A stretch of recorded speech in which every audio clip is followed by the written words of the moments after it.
Dear students, आज हम discuss करते हैं प्रेगनेंसी के बारे में। ये प्रेगनेंसी का प्रोसेस किस तरह टेक्स प्लेस होता है फीमेल बॉडी में। नाउ इस प्रेगनेंसी के टॉपिक को डिस्कस करने से पहले हम इंपॉर्टेंट पॉइंट्स को डिस्कस करेंगे। नाउ इसमें क्या है कि प्राइमरी सेक्स ऑर्गन्स क्या है। प्राइमरी सेक्स ऑर्गन्स, देखिए जो ये प्राइमरी सेक्स ऑर्गन्स है इसका फंक्शन क्या है कि ये प्रोड्यूस करते हैं गैमेट्स को। और ये जो प्राइमरी सेक्स ऑर्गन है इनको हम क्या कहते हैं, गोनेड्स। क्या कहते हैं इनको हम, गोनेड्स। और गोनेड्स का इंपॉर्टेंट फंक्शंस क्या है, ये प्रोड्यूस करते हैं गैमीट्स को। क्या करते हैं, गैमीट्स को प्रोड्यूस करते हैं। नाउ ये मेल के केस में जो प्राइमरी सेक्स ऑर्गन या जो गोनेड है वो टेस्टिस की फॉर्म में प्रेजेंट है। किसकी फॉर्म में, टेस्टिस के फॉर्म में प्रेजेंट है।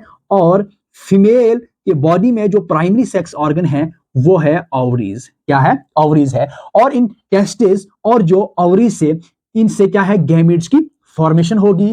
टेस्टिस से जो गैमेट की जो फॉर्मेशन या जो गैमेट जो प्रोड्यूस होगा वो स्पर्म्स की फॉर्म में होगा।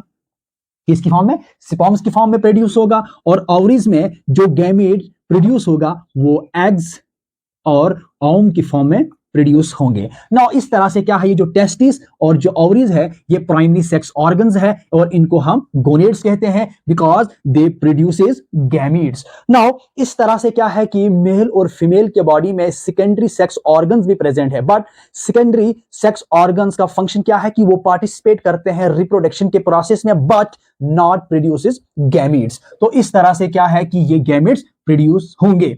नाउ अब यहां पर आप कंसंट्रेट कीजिए कि ये फीमेल का रिप्रोडक्टिव सिस्टम है। क्या है, फीमेल का रिप्रोडक्टिव सिस्टम है। और इस रिप्रोडक्टिव सिस्टम में डिफरेंट पार्ट्स इसके साथ एसोसिएटेड है। जैसे कि इसमें वेजाइना है, सर्वाइकल कैनाल है, सर्विक्स, ये यूटेरस है। और इसमें जो लॉन्ग ट्यूब जो प्रेजेंट है यहां पर इसको हम क्या कहते हैं, फैलोपियन ट्यूब। और इस फैलोपियन ट्यूब के डिफरेंट पार्ट्स हैं। नाउ यहां पर देखिए कि ये राइट ओवरी है और ये लेफ्ट ओवरी इस फैलोपियन ट्यूब के साथ, इस फिम्ब्रिया के साथ अटैच है। नाउ ये यूटेरस पार्ट है। क्या है, ये यूटेरस पार्ट है। और इस यूटेरस के जो है डिफरेंट लाइनिंग है। इसकी जो इनर मोस्ट जो लाइनिंग है वो है एंडोमीट्रियम। और इसके एंडोमीट्रियम के बाहर से मायोमीट्रियम है। और मायोमीट्रियम के बाहर से जो आउटर मोस्ट कवरिंग किसकी, यूटेरस की, दिस इज द पेरीमेट्रियम। और पेरीमेट्रियम है ये और ये यूटेरस का पार्ट है। और यहां पर ये फैलोपियन ट्यूब है। और इस फैलोपियन ट्यूब में क्या है कि फिंगर लाइक जो प्रोजेक्शंस है, क्या है, फिंगर लाइक जो प्रोजेक्शंस है जिसको हम कहते हैं फिम्ब्रियाई। और ये फिम्ब्रियाई जो है इस ओवरी के साथ अटैच है। नाउ अब इस ओवरी के अंदर क्या है कि डिफरेंट जो प्रोसेस होता है जिसकी वजह से जो एग्स है या जो ओवम है वो रिलीज होता है। नाउ अब देखिए कि ये फीमेल का प्राइमरी सेक्स ऑर्गन है। क्या है, ओवरी। अब इस ओवरी के अंदर क्या है, सबसे पहले इस ओवरी के अंदर oogenesis का प्रोसेस होता है। क्या होता है, oogenesis का प्रोसेस होता है। तो इस oogenesis के प्रोसेस में, इस oogenesis के प्रोसेस से ओवरी के अंदर क्या है, जो फॉलिकल्स है उनकी मैचुरेशन होती है, जो फॉलिकल्स है उनकी फॉर्मेशंस होती है। नाउ तो इस oogenesis के प्रोसेस से डिफरेंट स्टेजेस से फॉलिकल्स की फॉर्मेशंस होगी। नाउ अब इसमें क्या है कि एक मैच्योर जो फॉलिकल, एक मैच्योर जो ग्राफियन फॉलिकल्स की जब फॉर्मेशन होगी तो इस मैच्योर ग्राफियन फॉलिकल पर कुछ हार्मोनल एक्शन होगा जिसमें हम क्या पढ़ते हैं, ल्यूटिनाइजिंग हार्मोन। ल्यूटिनाइजिंग हार्मोन का बहुत ही इंपॉर्टेंट रूल रहता है किसमें, कि वो मैच्योर ग्राफियन फॉलिकल पर एक्ट करता है और इस मैच्योर ग्राफियन फॉलिकल को क्या करता है, रैप्चर करता है। क्या करता है, रैप्चर करता है। और इस मैच्योर ग्राफियन फॉलिकल के रैप्चर होने से मैच्योर जो ओवम है वो रिलीज होगा। क्या होगा, मैच्योर ओवम जो रिलीज होगा किसकी प्रोसेस से, ओव्यूलेशन के प्रोसेस से। क्या होगा, ओव्यूलेशन के प्रोसेस से यहां पर मैच्योर जो ओवम है वो रिलीज होगा। नाउ लास्ट के लेक्चर में भी हमने डिस्कस किया था कि अगर हम वुमेन में देखेंगे कि जो मेंस्ट्रुअल साइकिल का जो टाइम पीरियड है वो कितना रहता है 28 डेज का। तो इस 28 डेज में जो 14th डे है, क्या है, जो 14th डे है किसका, मेंस्ट्रुअल साइकिल का, ये जो 14th डे है किसका, 20 जो 8 डेज रहते हैं किसके, नॉर्मल टाइम पीरियड रहता है मेंस्ट्रुअल साइकिल का, इसमें जो 14th डे है, तो इस 14th डे पर क्या है, एक प्रोसेस होता है, तो उस प्रोसेस को हम क्या कहते हैं, ओव्यूलेशन, क्या कहते हैं, ओव्यूलेशन। और इस ओव्यूलेशन के प्रोसेस से क्या होता है कि जो मैच्योर जो ओवम है वो रिलीज होगा। यहां से जो मैच्योर जो ओवम जब रिलीज होगा, अब यहां से वो इस फिमरियाई जो पार्ट है किसका, फैलोपियन ट्यूब का, ये रिसीव करेगा इस मैच्योर ओवम को, क्या करेगा, इसको रिसीव करेगा मैच्योर ओवम को। और यहां से अब ये जो ओवम है ये मूव करेगा टुवर्ड द एम्पुला। जो एम्पुला है ये पार्ट है किसका, फैलोपियन ट्यूब का। अब यहां पर ये वेट करेगा, किसका वेट करेगा, स्पर्म्स का। अब यहां पर आप कंसंट्रेट कीजिए कि ड्यूरिंग द सेक्सुअल इंटरकोरस या कॉपुलेशन के टाइम यहां पर जो मेल है वो इंसर्ट करता है penis into the vagina of the female at the time of sexual intercourse. जब यहां पर जब पेनिस जो है इंसर्ट करेगा वेजाइना में, तो इस पेनिस से फिर क्या होगा कि एजुकुलेशन का प्रोसेस होगा, क्या होगा, एजुकुलेशन का प्रोसेस होगा। और वो जो पेनिस है यहां पर जो स्पर्म्स है, क्या होगा, यहां पर जो स्पर्म्स है वो जो है डिस्चार्ज करेगा, क्या करेगा, स्पर्म्स को डिस्चार्ज करेगा। और जब स्पर्म्स को डिस्चार्ज होगा, तो डिस्चार्ज होने के बाद अब ये जो सर्वाइकल जो कैनाल है यहां से इस तरह जो स्पर्म ट्रेवल करेंगे, और ट्रेवल करने के बाद अब ये सर्विक्स जो पार्ट है किसका, इस फीमेल रिप्रोडक्टिव सिस्टम का जो सर्विक्स एक पार्ट है, अब यहां पर ये जो है वेजाइना से अब ये स्पर्म्स को रिसीव करेगा, क्या करेगा, स्पर्म को रिसीव करेगा। अब इस तरह से अब जो स्पर्म है ये ट्रेवल करेगा कहां पर, टुवर्ड द यूटेरस में। अब ये जो है यूटेरस के अंदर जो है इस तरह से जो स्पर्म है अब ये ट्रेवल करेगा, और फाइनली अब ये जो स्पर्म्स है ये मूव करेगा टुवर्ड द फैलोपियन ट्यूब में। Now at the time of sexual intercourse के टाइम पर क्या है कि ये जो यूटेरिन जो वॉल है इसकी कॉन्ट्रैक्शंस होगी, यूटेरिन वॉल की कॉन्ट्रैक्शंस होगी। क्योंकि सेक्सुअल इंटरकोरस के टाइम एक हार्मोन जो है जिसको हम क्या कहते हैं, ऑक्सीटोसिन जो हार्मोन है ये रिलीज होगा, कहां, पिट्यूटरी ग्लैंड से। जो पिट्यूटरी जो ग्लैंड है वहां से ऑक्सीटोसिन जो हार्मोन है वो रिलीज होगा, और इसके रिलीज होने से अब ऑक्सीटोसिन हार्मोन जो एक्ट करेगा किस पर, इस यूटेरिन वॉल पर। तो इस यूटेरिन वॉल पर जब एक्ट करेगा तो इससे क्या होगा कि जो यूटेरिन जो वॉल है ये कॉन्ट्रैक्ट होगा, तो इसके कॉन्ट्रैक्शन से ये जो स्पर्म्स है ये मूव करेगा टुवर्ड द फैलोपियन ट्यूब में, कहां करेगा, टुवर्ड द फैलोपियन ट्यूब में। अब ये जो फैलोपियन ट्यूब की तरफ मूव करेगा। नाउ इसके अलावा भी जो सेमिनल फ्लूइड है, क्या है, जो सेमिनल जो फ्लूइड है इसमें, इस सेमन में जो यहां से जो एजुकुलेट होता है इसमें जो सेमिनल फ्लूइड है, तो इस सेमिनल फ्लूइड में एक और जो हार्मोन प्रेजेंट होगा जिसको हम कहते हैं प्रोस्टोग्लैंडिन हार्मोन। क्या है ये, प्रोस्टोग्लैंडिन हार्मोन है। और इस प्रोस्टोग्लैंडिन हार्मोन का बहुत ही इंपॉर्टेंट रूल रहता है किस पर, इस यूटेरिन वॉल को कॉन्ट्रैक्ट करना। तो याद रखिए कि ऑक्सीटोसिन और प्रोस्टोग्लैंडिन हार्मोन यूटेरिन वॉल को कॉन्ट्रैक्ट करेगा, इसकी कॉन्ट्रैक्शन से ये जो स्पर्म है ये मूव करेगा टुवर्ड द फैलोपियन ट्यूब में। नाउ जब यहां पर ओव्यूलेशन का प्रोसेस हुआ, क्या हुआ, जब ओव्यूलेशन का प्रोसेस हुआ, इस ओव्यूलेशन प्रोसेस के सेम टाइम अगर यहां पर सेक्सुअल इंटरकोरस हुआ, यहां पर मेल और फीमेल के का जो पॉपुलेशन का प्रोसेस अगर हुआ, तो इससे क्या है कि स्पर्म जो है ये यहां पर डिस्चार्ज किए जाते हैं इस वेजाइना में, और फिर स्पर्म जो है मूव करेगा टुवर्ड द फैलोपियन ट्यूब में, जहां यहां पर अब ऑलरेडी जो एम्पुला है ये पार्ट है फैलोपियन ट्यूब का, ये यहां पर वेट कर रहा है किसका, स्पर्म का। अब जब ये स्पर्म जो है यहां पर आ जाएंगे, क्या आएंगे, स्पर्म जो है अब यहां पर इस एम्पुला के पार्ट में अब यहां पर आ जाएंगे। अब स्पर्म की अवेलेबिलिटी भी यहां पर प्रेजेंट है, और यहां पर ऑलरेडी ओवम भी प्रेजेंट है। अब इनकी आपस में क्या होगी, फ्यूजन होगी। तो इस तरह से क्या है कि ये जो है मैच्योर ओवम है, क्या है ये, this is the mature ovum जो रिलीज हुआ कहां से, ग्रेफियन फॉलिकल से। किस प्रोसेस से, ओव्यूलेशन की प्रोसेस से। क्या है, ओव्यूलेशन के प्रोसेस से जो मैच्योर ओवम है वो रिलीज हो गया किससे, by the rupture of Graafian follicles. अब यहां से जो मैच्योर ओवम है वो मूव करेगा toward the ampulla part of the fallopian tube में। अब इस तरह से जो ये मैच्योर जो ओवम है अब ये एम्पुला पर वेट कर रहा है किसका, स्पर्म का। तो इसके इसके सेम टाइम पर अगर सेक्सुअल इंटरकोर्स हुआ तो फिर स्पर्म जो है यहां से ट्रेवल करेगा, मूव करेगा टुवर्ड द फैलोपियन ट्यूब में। नाउ अब यहां पर फैलोपियन ट्यूब में अब ये स्पर्म जो है यहां पर पहुंच जाते हैं। अब ये स्पर्म इस मैच्योर ओवम के इसके सराउंडिंग में इस तरह से जो है अब अटैच होंगे, इस तरह से अब अटैच होंगे। और यहां पर जब एजुकेशन होता है तो इस सिंगल एजुकेशन से इसमें 200 से लेकर 300 जो मिलियंस जो स्पर्म्स है वो रिलीज होंगे। अब इस फीमेल के जेनाइटल ट्रैक्ट में ये ट्रेवल करेंगे तो 200 टू 300 जो मिलियन स्पर्म्स है यहां पर मूव करते हैं किसमें, टुवर्ड द फैलोपियन ट्यूब में। अब इसमें से बहुत सारे ऐसे स्पर्म्स हैं जो इस फीमेल के जेनाइटल ट्रैक्ट में क्या हो जाते हैं, खत्म हो जाते हैं, इसमें मर जाते हैं।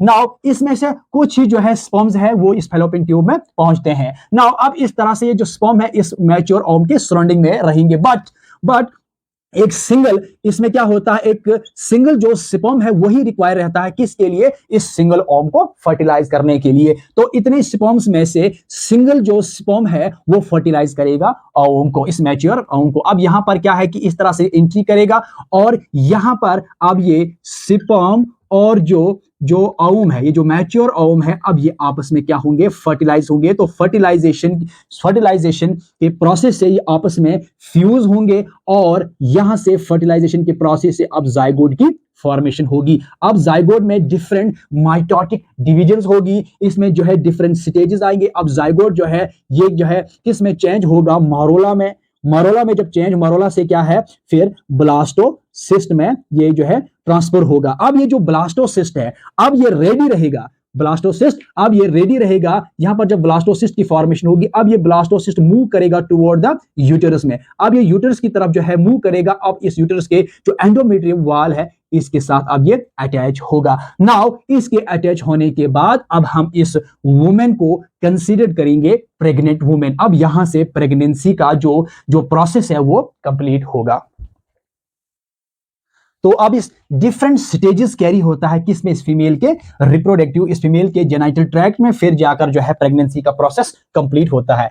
इसमें कुछ स्टेप्स ऐसे हैं जैसे कि सबसे पहले क्या होगा, गैमेट्स जो है प्रोड्यूस होंगे। क्या होंगे, गैमेट्स प्रोड्यूस होंगे, जिसमें मेल के केस में स्पर्म जो है प्रोड्यूस होगा और फीमेल के केस में क्या है, ओवम प्रोड्यूस होगा। नाउ गैमेट्स के प्रोड्यूस होने के बाद अब यहां पर स्पर्म्स और जो ओवम है ये आपस में क्या होंगे, फ्यूज होंगे। क्या होंगे, आपस में फ्यूज होंगे और इनके फ्यूजन से, इनके जो आपस में जो फ्यूज होंगे तो उस प्रोसेस को हम कहते हैं फर्टिलाइजेशन। तो इस फर्टिलाइजेशन के प्रोसेस से अब ये जो स्पर्म और जो ओवम है आपस में फ्यूज होंगे।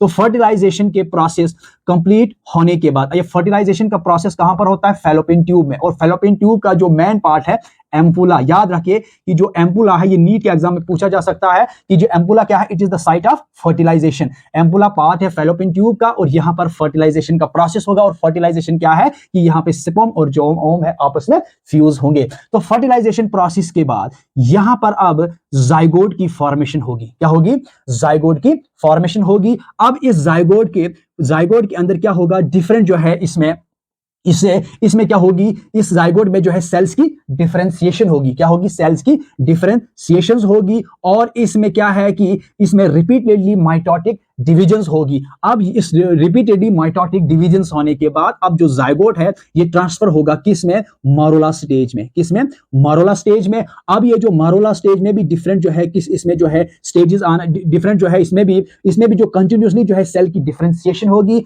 और फिर फाइनली जो मरोला है वो चेंज होगा किसमें, ब्लास्टोसिस्ट में। किसमें होगा, ब्लास्टोसिस्ट में। अब ब्लास्टोसिस्ट जब जो है इस स्टेज जो है कंप्लीट होने के बाद अब यहां पर जो प्रोसेस होगा इसको हम क्या कहते हैं, इम्प्लांटेशन। क्या है, इम्प्लांटेशन का प्रोसेस अब कंप्लीट होगा। और इम्प्लांटेशन क्या है, इम्प्लांटेशन प्रोसेस एक ऐसा प्रोसेस है जिसमें क्या होगा जी, जो ये ब्लास्टोसिस्ट है अब ये अटैच होगा किसके साथ, एंडोमेट्रियम वॉल के साथ। इसमें होगा एंडोमेट्रियम वॉल के साथ ये अटैच होगा। तो इसी प्रोसेस को हम इम्प्लांटेशन कहते हैं। तो इम्प्लांटेशन प्रोसेस होने के बाद अब यहां से क्या होगा, प्लेसेंटा की फॉर्मेशन होगी। क्या होगी, प्लेसेंटा की फॉर्मेशन।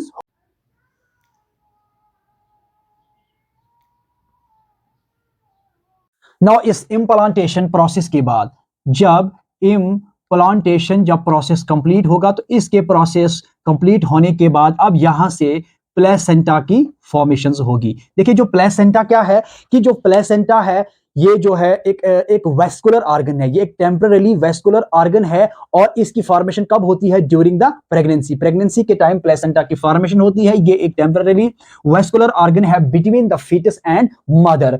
और ये जो प्लेसेंटा है, इस प्लेसेंटा ये एक फिजिकल अटैचमेंट नहीं है फिटस और मदर के बीच में। ये फिटस और मदर के बीच में फिजिकल अटैचमेंट नहीं है, बल्कि एक फिजियोलॉजिकल कनेक्शंस भी है। किसके बीच में? फिटस और मदर के बीच में। ये हम सेपरेट वीडियो में इस प्लेसेंटा के बारे में हम डिस्कस करेंगे। आप सिर्फ इसको यहां पर जो है यहां पर आप इसको कंसंट्रेट कीजिए कि जो ये प्लेसेंटा है, अब इस प्लेसेंटा से HCG जो हार्मोन है वो रिलीज होगा। और HCG का मतलब है ह्यूमन कोरियोनिक गुनेडोट्रोपिन। क्या है? गुनेडोट्रोपिन। जो ये HCG जो हार्मोन है ये कहां से रिलीज होगा? प्लेसेंटा से। ह्यूमन कोरियोनिक गुनेडोट्रोपिन ये हार्मोन रिलीज होगा। और इस HCG का फंक्शन क्या है कि ये जो कार्पस ल्यूटियम है, क्या है? जो कार्पस जो ल्यूटियम है इसको क्या करेगा? एक्टिव रखेगा। क्या करेगा? एक्टिव रखेगा। याद रखिए आप कि जो HCG जो हार्मोन है ये जब सिक्रेशन होगी किससे? प्लेसेंटा से। प्लेसेंटा जो हेल्प करेगा HCG की फॉर्मेशंस में। तो उस टाइम जब हम प्रेगनेंसी टेस्ट करते हैं, क्या करते हैं हम? जब हम प्रेगनेंसी टेस्ट करते हैं तो इस प्रेगनेंसी टेस्ट के लिए मार्केट में क्या होगा कि प्रेगनेंसी टेस्ट किट जो है अवेलेबल होती है और वो उसकी शेप जो है बस इस तरह होती है। क्या है? इस तरह होती है। और इसके बीच में क्या इस तरह का होल है। क्या है? साइड में कॉर्नर में इस तरह का होल है। और इसके बाद क्या होता है कि जब हम प्रेगनेंसी टेस्ट लेते हैं किस में? इस प्रेगनेंसी टेस्ट किट में जब हम प्रेगनेंसी टेस्ट करते हैं तो हम इस वुमेन का क्या करते हैं? यूरिन लेते हैं। क्योंकि जो HCG जो हार्मोन जो प्लेसेंटा से रिलीज होता है और ये कहां पर होगा? इस प्रेग्नेंट वुमेन के यूरिन में होगा। अब हम जब यूरिन लेंगे, यूरिन के जो है कुछ ड्रॉप्स हम यहां पर इंसर्ट करेंगे, कुछ ड्रॉप जो हम यहां पर डाल देंगे इस होल्स में। तो इस होल के अंदर जब डालेंगे तो इसके 3-4-5 मिनट्स के बाद इस तरह से क्या है? जो रेड लाइंस है यहां पर शो होगी। इस तरह से रेड लाइन यहां पर शो होगी। और इसका मतलब क्या है कि यहां पर हमें जो है ये जो रिजल्ट जो देता है वो प्रेगनेंसी पॉजिटिव है। तो इस केस में हम जब पॉजिटिव देखते हैं प्रेगनेंसी है, इट मींस प्रेगनेंसी हुई, प्लेसेंटा की फॉर्मेशंस हुई और प्लेसेंटा से जो HCG का हार्मोन रिलीज होगा। इन केस अगर हम वुमेन का जो है यूरिन लेंगे और इसमें क्या होगा कि इस तरह से जो लाइंस है यहां पर शो नहीं होगी, लाइन यहां पर शो नहीं होगी। इट मींस कि जो प्रेगनेंसी है वो नेगेटिव है, क्योंकि प्लेसेंटा की फॉर्मेशन नहीं हुई और प्लेसेंटा से HCG का जो हार्मोन है ह्यूमन कोरियोनिक गुनेडोट्रोपिन हार्मोन रिलीज नहीं होगा। क्योंकि यही तो मैंने इसी की वजह से तो हम प्रेगनेंसी को हम जो है क्या करते हैं? टेस्ट कर सकते हैं। इसकी प्रेजेंस और इसकी एब्सेंस से हम प्रेगनेंसी को पॉजिटिव और नेगेटिव कहा जा सकते हैं। नाउ इसी तरह से क्या है कि ये जो प्लेसेंटा है, क्योंकि प्लेसेंटा की फॉर्मेशन कब होती है? जब यहां पर इंप्लांटेशन का प्रोसेस कंप्लीट होता है। तो इंप्लांटेशन के प्रोसेस होने के बाद प्लेसेंटा जो है यहां इसकी फॉर्मेशन होगी। अब प्लेसेंटा से क्या है कि HCG का हार्मोन ह्यूमन कोरियोनिक गुनेडोट्रोपिन का हार्मोन रिलीज होगा। और इसका फंक्शन क्या है कि जो कार्पस ल्यूटियम है वो एक्टिव करेगा। और कार्पस ल्यूटियम के बारे में हमने स्टडी किया है, आप जो है इस लेक्चर को भी वॉच कर सकते हैं, प्लेलिस्ट में वीडियो है। नाउ ये जो कार्पस ल्यूटियम है, अब ये इसको एक्टिव करने से क्या है कि जो कार्पस ल्यूटियम है ये रिलीज करेगा, सिक्रीट करेगा हार्मोन्स को, जिसमें क्या है? एक प्रोजेस्टेरोन हार्मोन है। क्या है? प्रोजेस्टेरोन हार्मोन है और एस्ट्रोजन हार्मोन है। ये इस तरह से जो है कंटिन्यूअसली जो है आप प्रोजेस्टेरोन हार्मोन और एस्ट्रोजन हार्मोन रिलीज होंगे। और इस प्रोजेस्टेरोन हार्मोन का इंपॉर्टेंट फंक्शंस क्या है कि ये एंडोमेट्रियम की जो वॉल है ये इसको प्रिपेयर करता है किसके लिए? इंप्लांटेशन के लिए। और यहां पर क्या होगा कि इसमें फिर फर्दर जो फिटर्स की डेवलपमेंट होती है इसके लिए इस एंडोमेट्रियम वॉल को बिल्डअप करता है कौन? प्रोजेस्टेरोन। इस प्रोजेस्टेरोन का मेन फंक्शन क्या है? ये मेंटेन रखता है कि इसको नॉर्मल प्रेगनेंसी को मेंटेन रखता है। नाउ नेक्स्ट क्या है? एस्ट्रोजन। और एस्ट्रोजन का फंक्शन क्या है कि एस्ट्रोजन का मेन इंपॉर्टेंट जो रूल रहता है कि इसके लिए ये डेवलपमेंट करता है कि इसके लिए सेक्सुअल, इसमें सेकेंडरी सेक्सुअल कैरेक्टर, जो सेकेंडरी सेक्सुअल जो कैरेक्टर्स है किसमें? इसमें फीमेल के बॉडी में उनको क्या करता है? डेवलप करता है। और एस्ट्रोजन का इसमें बहुत ही इंपॉर्टेंट रोल रहता है। नो इस तरह से जो है फिर प्रेगनेंसी जो है पॉजिटिव रहता है। और प्रेगनेंसी के पॉजिटिव होने के बाद जो इसमें जो है प्लेसेंटा की फॉर्मेशन जब होगी, प्लेसेंटा में HCG रिलीज होगा। HCG रिलीज को जब हम यूरिन में जब हम इसको एग्जामाइन करते हैं यूरिन में, और जब ये HCG जो है यूरिन में प्रेजेंट होगा तो इस बेस पर हम जो है प्रेगनेंसी को पॉजिटिव कंसिडर करते हैं। तो इस तरह से जो है प्रेगनेंसी जो है इस फीमेल के इस प्रोसेस इस फीमेल में जो है कंप्लीट होती है। नाउ इस प्रेगनेंसी के टॉपिक के बाद अब हम डिस्कस करेंगे पार्चुरेशन टॉपिक को।